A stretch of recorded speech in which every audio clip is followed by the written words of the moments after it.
বড় লোকদের মোটা হওয়া। উফ, খুব খিদে পাচ্ছে, একটু খাই। বেটা, তুমি এগুলো কি খাচ্ছ? এই সমস্ত খাবার খেলে তুমি মোটা হয়ে যাবে, তুমি জানো না? দাও দেখি, দাও, খাবারটা দাও আমাকে। এই সমস্ত খাবার দাবার তুমি একদম খাবে না, মোটা হয়ে যাচ্ছে। তুমি দেখেছো একবার? ওয়েট এক্ষুনি মেপে নাও, ওয়েট এক্ষুনি মাপ। এই তো মা 48, ঠিকই তো আছে। 48 মানে তো তুমি অনেক মোটা হয়ে গেছো। আমি এক্ষুনি জিম ট্রেনারকে ফোন করছি, ওনার সাজেস্ট করা তুমি পথে চলবে, ঠিক আছে? আমি এক্ষুনি ফোন করছি। 40 ওয়েট করো? এত ওয়েট কে করে? মা, আমাকে তো তাহলে আর খুঁজেই পাওয়া যাবে না রাস্তাঘাটে। যখন আমি লোক বেরোই তখন আমাকে লোকজন বলে তো বাবা মারা খেতে দেয় না। গরিবের মোটা হওয়া। দূর, কি খিদে টিদে পাচ্ছে।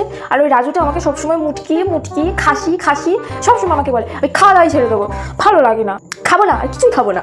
এই মোনা, খাবি না কেন? তুই কি ব্রত রেখেছিস নাকি যে খাওয়া দাওয়া ত্যাগ করে দিয়েছিস? কেন খাবি না রে? তোর ওজন কত রে? 58। তোর আগে বল। 58। এই বয়সে এটা কম। যখন ছেলেপুলে হবে, বাচ্চা কাচ্চা হবে, তখন দেখবি তোকে আর খুঁজেই পাওয়া যাবে না, বুঝতে পেরেছিস? চল খাবি, আয়।